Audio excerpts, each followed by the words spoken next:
Hi, it's Jennifer at Jennifer at Home, and I'm so happy and so grateful you're here. I have moved across the country dozens of times and even overseas and back twice. My husband was in the military for over 30 years, and so we had our fair share of moving. Along the way, I learned several different tips and tricks, and I thought it would be so helpful and so useful to share those with the YouTube community. It may help your upcoming move or the move of someone you know. Let me get started sharing these tips and tricks and see if they can help you.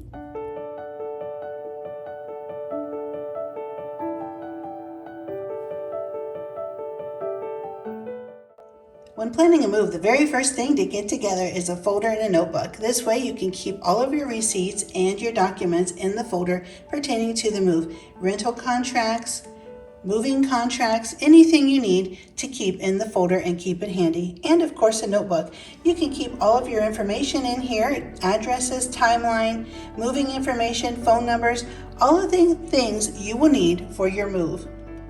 Having a parts box is a wonderful idea because you can put this last in the truck. It'll have all of the parts and hardware for all of your beds, dining room tables, anything you have that comes apart and has lots of pieces. Screws, nuts, bolts, washers, all of those things can be put in zip-top bags and labeled and put in the parts box. And this can either be carried with you or packed last in the truck.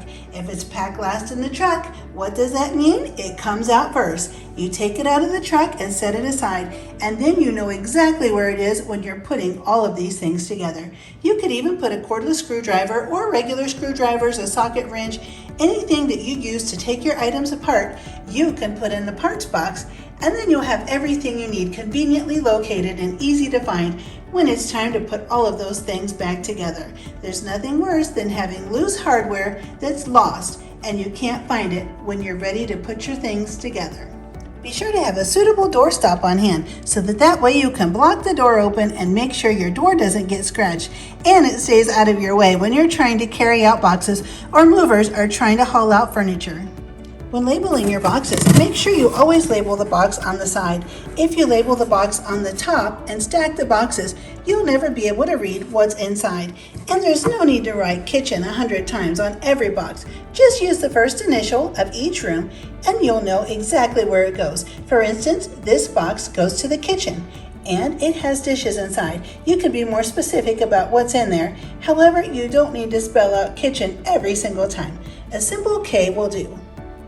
Unless you're really super strong, it's always best to get a smaller size box and have more of them than larger boxes. When you have larger boxes, it's very tempting to fill them too full and then they get too heavy to carry. So I prefer boxes a little bit smaller. If you know someone that has just recently moved and they're willing to give you all of their moving boxes for free, that's a great money saver. However, if you set out to buy boxes, it would be really great to buy boxes that are all uniform in size and shape. That way, when you carry them, stack them in the truck or put them on a hand cart, they're all the same size and it's so much easier to keep them stacked nice and neat.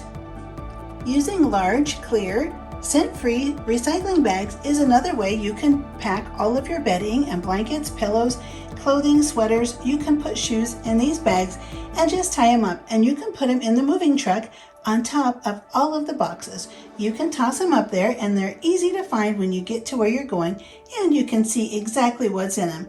Everything is kept clean and easy to take out and reuse. Instead of using excess packing materials that can be very costly, try using things you have on hand already. Blankets, sheets, and towels can all be used as packing materials, especially since you're going to take them with you anyway. If at all possible, try not to leave any empty or dead space in the top of a box. Always try to fill it up the best you can with something, so that way when it's closed and a heavier box is placed on top, the box won't cave in. By measuring your furniture pieces and writing down in your moving notebook, you can have all of your dimensions already listed in there. That way when you get to your new location ahead of the moving truck, you can take your tape measure, which you can put in the parts box or just keep with you, and you can measure all of the locations in your room where you want all of your furniture to be placed once the movers arrive. Once you've pre-measured and determined where you want everything to go, you can go around and put sticky notes down so the movers know just where to place everything. I have this note here, L for living room and sofa here. Then they'll know just where to put the sofa. You can also put sticky notes on the walls for buffets or hutches, anything that's large. There's no use in having the movers put things down only for you to have to move them to a different location. You can also use a roll of blue painter's tape. This way you can easily put up your markers and easily take them down. Have a bag ready, preferably one with a zipper top that you can carry all of your important documents in and keep it with you. Jewelry, passports, birth certificates, car titles, loan information, wills, licenses, etc. This way you can keep this bag handy and keep it put in a very special place. That way all of your important documents will be with you. And should you need to stop and spend the night in a hotel, make sure you take this bag in and keep it with you as well. Don't let it out of your sight. If you plan to arrive at your destination at an odd hour of the day or evening or even night, here are some things you can put in a separate box that you can keep with you or just put them in a tote bag and have on hand.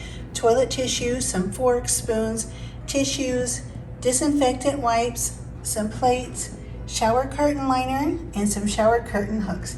And don't forget to throw in a bar of soap and some toothpaste. Fill up rolling suitcases with really heavy things such as books. That way you can just pull them around and quickly maneuver them to their destination. Put a tag on the handles so you know just what's in there. If you have movers that are going to be bringing your items into your house, be sure to let them know how you've labeled your boxes.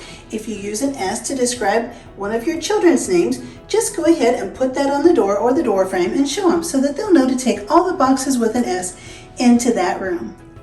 I have all of my photos stored electronically, but I also use the Shutterfly app to make books for my kids with all of their important awards and photos and art project photographs in these books.